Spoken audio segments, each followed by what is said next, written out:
Chamber Connections is brought to you by La Quinta Inn and Suites of Dublin. Wake up on the bright side at La Quinta Inn and Suites. And now, Chamber Connections with host Pilar Archila. Hello everybody, I'm Pilar Archila, your host of Pure Gold. I'm here with Raymond Joyce, and I'm sure that you know who Raymond Joyce is. He's not a stranger in this TV 35. Right. You're not a stranger. Right. Not to TV 35, no. It's an amazing number of people who stop me or say they saw me on the television program, yours and some of the others that we've done this past year, this past season and all. So people do watch, and that's a good thing, and we appreciate that from our standpoint. Yes. From Extension, we appreciate that very much. Yes, Raymond Joyce, he's been a friend of mine for several years.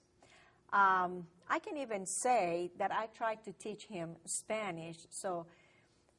Yes, you did. Yes, you did. Yes, you did. You did. I still have my notes at home and with that, and I did. And I guess that's one of the things with any language you need to, to practice it over and over again. Yes, that we way. need to practice more. I mean, your Spanish is good. Yeah.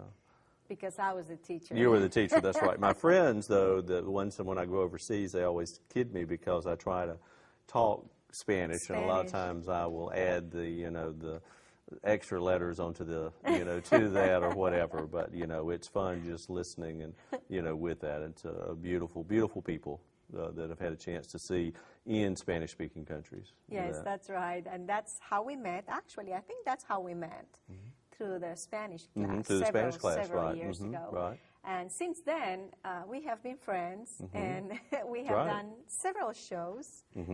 Right. I always love every single thing Raymond has to say because he's amazing with plants, and that's my second love. That's right. I was going to say, if people could see your back patio there and all your deck and all the plants that you have, and we were talking earlier, you've added some grass this season in, so that's I've been complaining. I've been talking about my house with no grass. Now I have grass. You've got grass. I'm going to have to go over there and see it. We'll have to do a show sometime over there. Yes, and show my grass. Show your grass. Before I kill it. No. Hopefully not. Hopefully you won't do that. Well, that's right. That's right. Raymond, are you from Lawrence County?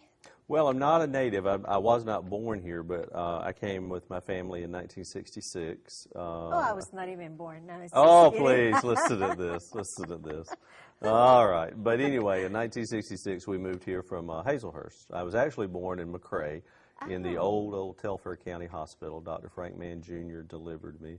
And we moved here in 1966. Dad, Mom had family here and all, but we moved up here, and Dad worked at various jobs, including the woolen mill and Evans Cabinet Shop, and then he went to the carpet mill to Mohawk, and that's where he retired from a number of years ago from that. Mom transferred here with the phone company. She was able to transfer here. She was an operator with that, and when you used to get a live person, talking with that back then. An operator. An operator, right. And she worked there, and she then went to the business office where she was. She dealt. You would call in and place your orders and all. She worked at 609 on Bellevue, and then 828, the office there where Farm Credit is now, Ag Georgia Farm Credit. That was their office there, and they closed that office. Eventually, she and several of the ladies and others had to commute to Macon until she retired. But she's retired from from back then. It was Bell South at that time. Yes. So both of your parents are here in Dublin. They are. I grew up on the east side of the river. I was an East Lawrence graduate from East Lawrence, and they live out on the Wrightsville Highway out there, and that's where we lived there. We lived in town in East Dublin for number of years, and then mid-70s, somewhere like that, early 70s, we moved out to the place out on the Wrightsville Road out there. I see. There, and that's where they still live out in that area as well. And they're retired. Do you have brothers and sisters? No, I don't. No, I don't. You're an only child? I'm an only child. I had a brother, but he died at childbirth, but he would have been younger than me with that. And but yeah, I'm one of those spoiled kids that everybody says that, only child. Rotten. That's what everybody says. I got everything I wanted, and my parents will tell you differently. I did not get everything I wanted, Still waiting on that swimming pool, that I wanted, But now I understand. Oh, You're an okay. only child. That's it. But Where did you go to college? I actually went through the Dublin Center here before it actually moved over and became the actual college over here. They had night classes at Dublin High School, and I went there. And then I transferred over. That was through Middle Georgia College, and transferred over to the main campus for a few quarters and graduated from there. And then went to the University of Georgia and got a degree in ornamental horticulture through the College of Ag and Environmental Sciences. And then when I was in Statesboro with the Extension Office there, got a master's degree in adult ed and vocational education from Georgia Southern. Oh, nice. Yeah, so you have a little bit of everything. Everything. From everywhere. Right, yeah. But my main emphasis was the agriculture, particularly horticulture with that, greenhouses and landscaping and plants and things like that. That is something I really, really enjoy. I really love. Right. It's a great thing. I mean, and again, from whether it be growing, a few plants on the back deck or patio, or having a garden or doing things like that, greenhouses. There's a lot of different things that you can do. Yeah, that's therapy. Right. Oh, it is. Yes. Yes. You can get away, get the stress out. A lot of people consider it to be work, but it is work from the standpoint, you're moving muscles and you're sweating and stuff like that. But to see what you can do in the end as far as what the beauty that you can do and if it's vegetable gardening, to see the fruits of your labor, so to speak, to see the vegetables and things like that you can produce. And the thing about living in Georgia is that we can pretty much garden year round here as compared to some of our other states north of us and all. Yeah, well, let's not compare it to Bogota, to Colombia, because we have year-round flowers. That's right. You don't have the frost and stuff like that we get here. But yeah, I have had a chance to. I guess closest was Ecuador. Yes. With that, and to see in the equator. The equator with that. To see all of that. So yeah, to see plants that we treat as annuals, or perennials, and see that, and which a lot of the house plants that we have here, you probably had out, in your backyard or in your garden or somewhere like that year round. Yeah. Yes, one of the things that I miss the most about the house that it was my parents' house in Colombia, it was that it doesn't matter when you visit my parents, it was flowers all year round. Right. Because Bogota is so high in the mountains, we have, the weather is always between 60 and 70 degrees, so it doesn't matter if it's June or July or December. Right. It's always the same. Right. Well, and that's like it was in Ecuador. They said they had 4 seasons every day, and very much like and like in Bolivia, I'm sure it sounds like that in Bogota. The same thing. The spring in the morning, summer, fall in the afternoon, and then winter at night. And then winter in the evening. Right. Yeah, or sometimes we say, well, we have 2 seasons. Dry, oh, that's summer, or rainy, oh, that's winter. Winter, so, yeah.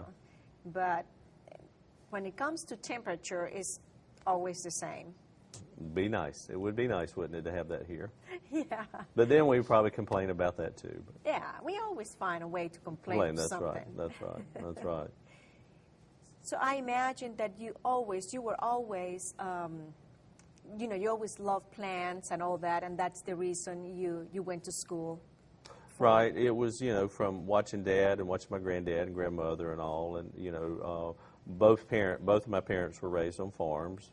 From that they grew up farming and things like that. And as many, siblings did back then, you left the farm and went to, and again, both of my parents were sharecroppers. We really didn't have a lot of land to themselves, but again, most of the time they were sharecroppers and worked, for a farmer. And the love of the plants, from my grandfather Joyce and others that I came in contact with for that to see, with it. It was one of those things I enjoy, but there again, I grew up with allergies, which is my allergist tells me I'm in the wrong business. I should have never gone into what I'm doing because of battling the allergies. But thank goodness for medicines and, shots once a week. All that takes care of that. So I noticed that. I noticed that. I suffer allergies too, and the pollen and all that stuff. So I can tell also when it's going to start. That's right. But no, the love of that, to see that and then to share. One of the things that, as far as choosing the extension profession was, being able to teach, for that, to teach people, show people how to do things that that they can do themselves, you know, and to help them, you know, improve their lives, you know, whether it be a farmer, whether it be a homeowner, you know, to do that. I actually, when I started with Extension, I started in the youth area with our 4-H and youth program, and started, you know, in the classrooms with those and with the kids there, and then, you know, in that we could still share, you know, information, agricultural information, and then had this opportunity to come to Dublin, you know, and work mainly with the adults, you know, here with both homeowners and farmers. When did you make that change from the 4-H to adults? Well, it was in August of '95. I actually started in '87, March of '87 in Statesboro in Bullitt County. I was in the Bullitt County office there, and I was one of 2 4-H agents there and worked there until August of '95, and then transferred here, working primarily in horticulture. And with that, and then as Paul retired and other budget cuts and stuff like that, I wound up being the sole ag agent, you know, for the county, which we could utilize a couple more agents. It'd be nice to have around, you know, we could utilize those in different areas, including agriculture, but with funding and cutbacks and all like that, you know, we've had to deal with those just like every other agency, as well as private industry as well. So, but that was in, and I've been there since, you know, as far as the ag agent, you know, since then. Well, Paul retired in 2001, and then since then have kind of assumed his roles and different things like that. And your roles. And right, all of that combined together. That's right. Now, I would love to talk to you about the Chamber of Commerce. Okay. But we're going to have a short break. Okay. And after the break, we're going to talk about our wonderful Chamber of Commerce. Don't go away. We'll be right back. La Quinta Inn and Suites is a proud member of the business community and the community at large. La Quinta is still #1, providing wonderful accommodations for residents and the professional community. Take advantage of La Quinta's large meeting room, business center, and all can enjoy a delicious breakfast while staying at La Quinta Inn and Suites of Dublin. Thank you to the business community and to everyone who wake up on the bright side. La Quinta Inn and Suites Managing Partner, Suresh Patel. Assistant General Manager, Dana Kinsler. Call La Quinta Inn and Suites at 272-3110 or log on to lq.com. We're back. I'm here with Raymond Joyce, and we're going to talk about our Chamber of Commerce. I know you are a member of the board of the Chamber of Commerce. Right. How long ago you became a board member? Well, I'm finishing up my second year in the end of October, and we'll start my third year in November. Which is going to be your last That'll year? be my last year as far as a board member that way, right. All right. Generally, each board member will serve like 3 terms that way. So you're going to start your last year, so I'm sure, because you know so much about this.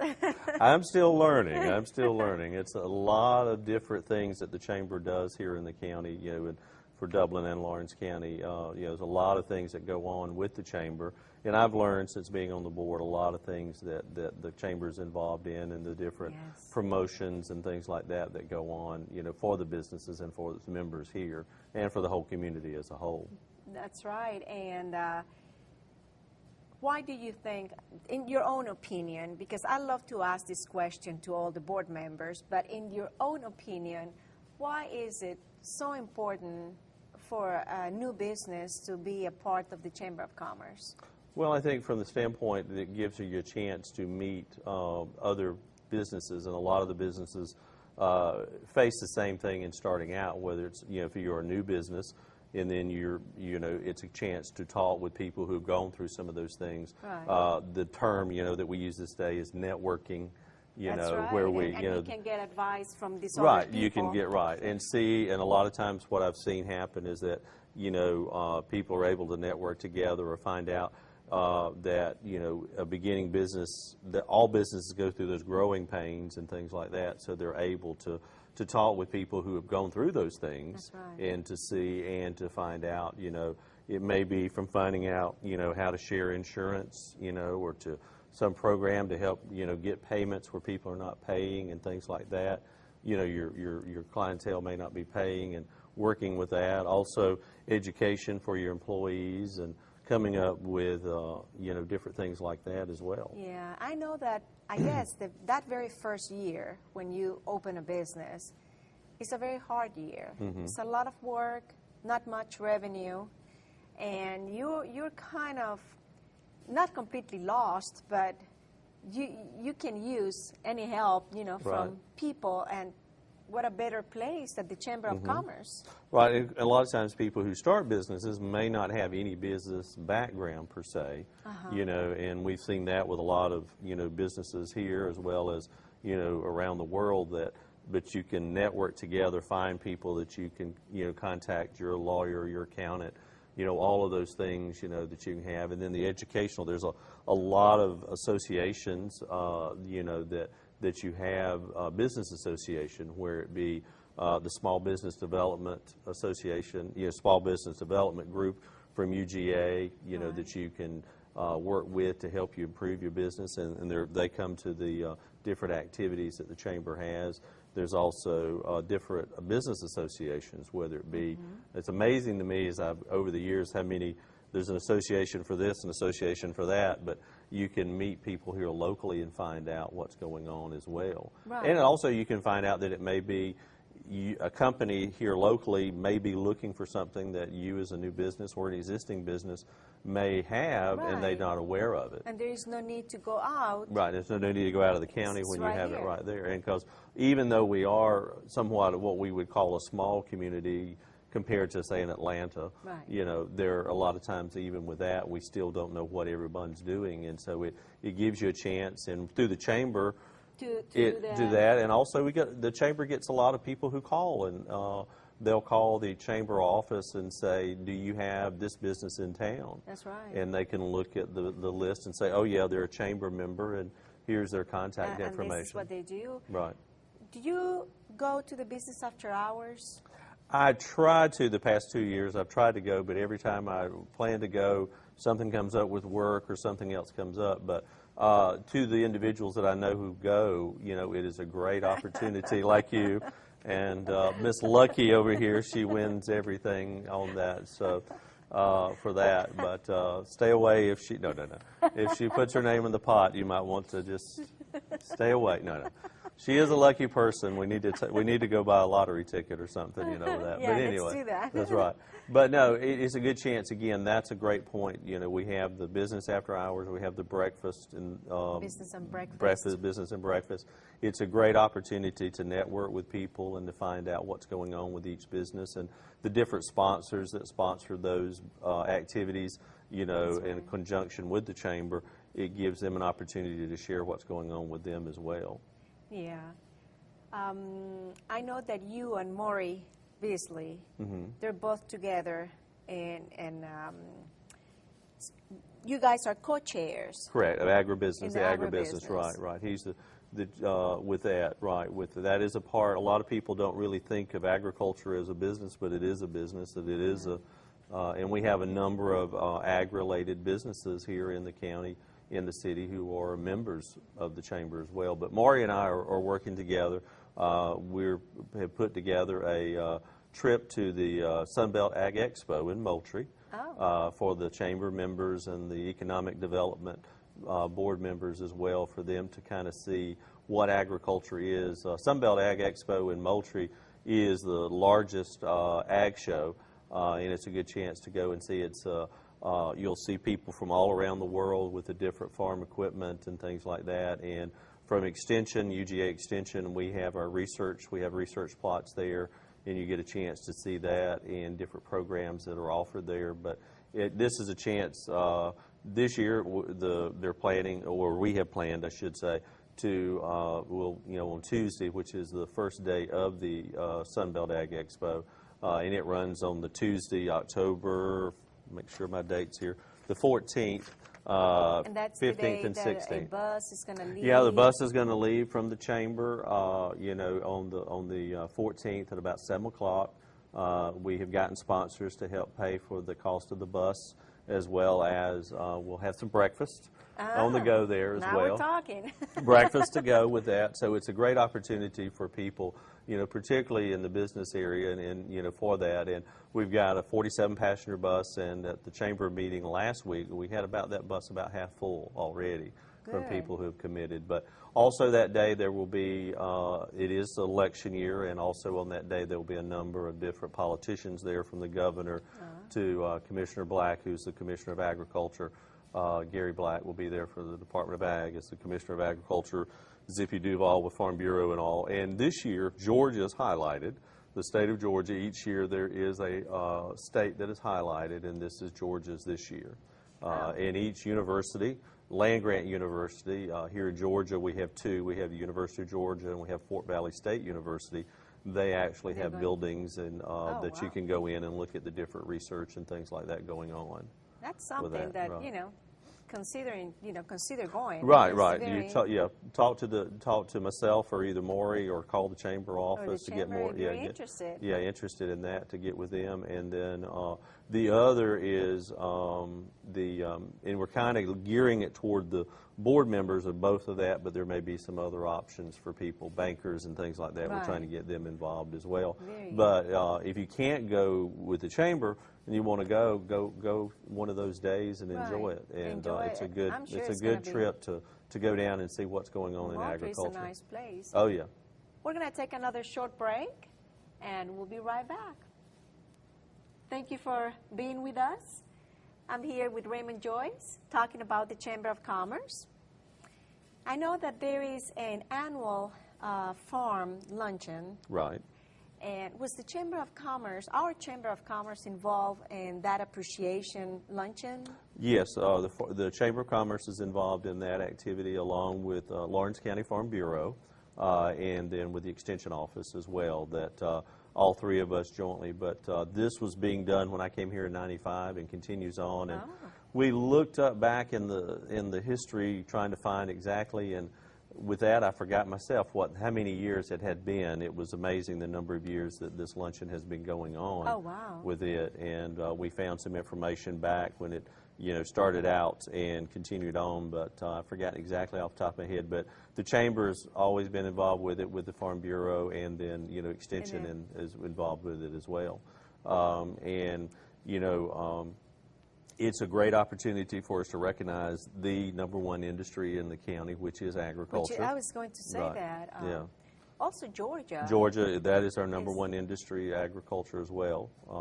Locally in 2013, with figures that came up with and did some looking and come up with, basically it's about $49 million in the survey that we do every year. And 2014, will be probably very similar to that. And so we see that increasing every year, although commodity prices for what farmers will receive this year will have fallen and look like and continue to fall today as we talk. But again, it's going to be a rough couple of years for agriculture in the next couple of years until we see that the ag economy, and it's all cyclic. It goes through cycles that way as well. But it's our #1 industry. Agriculture, right. And you have to look at it that with what from the trees that we use, the timber we use to build our houses with, to the grass that you put in your yard this week, that is raised by a farmer. Again, the corn, soybeans, all of the food that we eat at home or in restaurants or things like that, those are grown by a farmer or a rancher somewhere across the country as well. But right here in Lawrence County, we have a real strong agricultural area and business right now. And also, we sometimes forget about, going back kind of the chamber, we have a lot of farmers who are members of the chamber, and then we also have agribusiness, the people who sell the seed, sell the fertilizer, do all of that. They all also are part of agribusiness. Like Roach Farm and Garden. Roach Farm and Garden, all of that. Those are individuals that are chamber members, and that they support agriculture and are part of that with it. Because without them, the farmers would not be able to